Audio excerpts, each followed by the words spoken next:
नमस्कार मित्र आणि मैत्रिणी, वेलकम टू माय चॅनल. सावळ्याची जणू सावळी आजच्या भागामध्ये हे दाखवलं गेलं आहे की अखेरकार तिलोत्मा, भैरवी हे सगळे काही आपापल्या घरी गेलेले असतात. भैरवी ताराला म्हणते की सगळं काही आत्तापर्यंत मी काही सांभाळून घेतलं होतं, फक्त आणि फक्त मूर्ख मुली तुझ्यामुळे हे सगळं झालं आहे.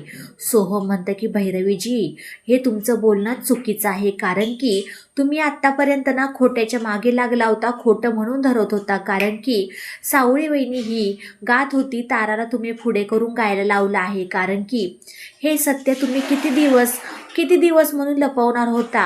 हे सत्य काही जास्त दिवस लपण्यातलं नव्हतं, कारण की हे सगळं सत्य आज न उद्या सर्वांसमोर येणार आहे. ताराला म्हणतो की अगं, लहान होतीस तेव्हाची गोष्ट वेगळी होती, पण आता तू मोठी झाली आहे. आई वडिलांवरती किती म्हणून आपण ढकलून द्यायचं. तुझंही काहीतरी कर्तव्य आहे, तुलाही काहीतरी कळतं ना.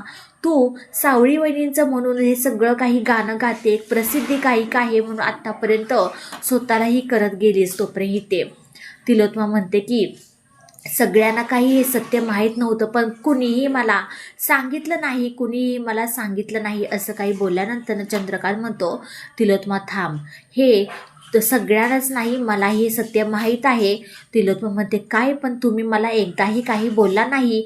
पण अगं, मी तुला बोलणार होतो, पण काय झालं म्हणलं की हे सत्य एकदा सर्वांसमोर आलं की तुला सांगावं, कारण की ही सावळीची काही चूक नाही, तिची काहीतरी मजबुरी होती आणि काय शिक्षा द्यायची आहे ती मला दे.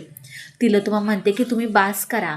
ह्या पोरीची चूक लपवण्यासाठी तुम्ही सगळं काही चूक स्वतःच्या अंगावरती ओढावून घेत आहे, पण तसं काही नाही. ह्या पोरीला तिची चुकीची शिक्षा तर भेटणारच आहे, पण मी काय करायचं काय नाही ते माझं मी बघते, कोणीही आधीच मध्ये पडायचं नाही.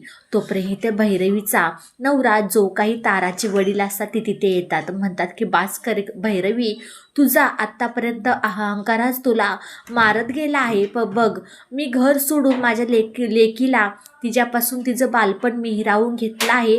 आत्तापर्यंत मी तिच्यापासून लांब राहिलो आहे, पण तू काय केलं आहेस गे?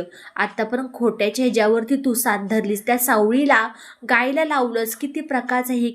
असं काही बोलत असताना भैरवी पटकन ताराच्या वडिलांची कॉलर पकडते. म्हणते बास कर, तू तुझ्या मर्जीने घर सोडून गेला होतास आणि ह्या पोरीला ना मी माझं नाव लाव, माझी प्रसिद्धी लाव, मी हिला लहानाची मोठी केली आहेस, तुझं काय आहे ह्याच्यामध्ये.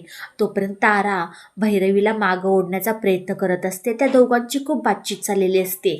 सगळं काही झालं असतानाही ते तिलोत्मा म्हणते की तुला तर तुझ्या चुकीची शिक्षा भेटणार आहे, पण सारंग, तू वाटला नव्हतास की असं खोटं माझ्याशी बोलशील. पण काय ग, तुला सत्य सगळं काही माहीत होतं सारंग, पण तू माझ्यापासून का लपवलं?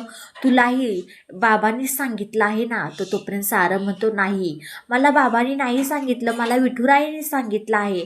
सारंग कसं बाबुळगाव वाडीत गेला होता, तेव्हा त्याला तिथे सावळी विठुरायाच्या मंदिरामध्ये गात असतील, हे सगळं काही सत्य त्याच्या डोळ्याने त्याने पाहिलेलं असतं. तेव्हा सगळ्यांना कळतं की सारंग समोर ते सत्य सावळीच्या गाण्याचं कसं आलेलं असतं. अखेरकार सोहम आणि तारा घरी येतात. तिलोत्मा म्हणते की या, तुमचीच वाट पाहत होतो आम्ही, आणि एवढा उशीर कुठे होता? काय त्या भैरवीची चांगली समजूत वगैरे काढलीच असेल ना तुम्ही. काय ग तारा, आत्तापर्यंत तू एक सुप्रसिद्ध गायिका होते म्हणून असं काही सगळ्यांना घरात सांगत होते, पण तू घरातल्या घरात तरी सांगू शकत होतीस ना. काय झालं तुला सत्य सांगायला, पण तू आत्तापर्यंत हे सगळं सत्य आपल्यापासून लपवून ठेवलं आहेस. सोहम, हिला घरातून बाहेर काढ, हिच्या आईपाशी हिला सोडून ये. तोपर्यंत सावळी म्हणते की तिलोत्मा मॅडम, तुम्ही तारा मॅडमला घरातून बाहेर काढू नका, याच्यामध्ये एकीची चूक नाही, दोघींची चूक आहे. तिलोत्मा म्हणते मला कोणाचंही काही ऐकायचं नाही. व्हिडिओ शेवटपर्यंत पाहिल्याबद्दल खूप सारे मनापासून धन्यवाद. आवडल्यास लाईक, शेअर, सबस्क्राईब करायला अजिबात विसरू नका.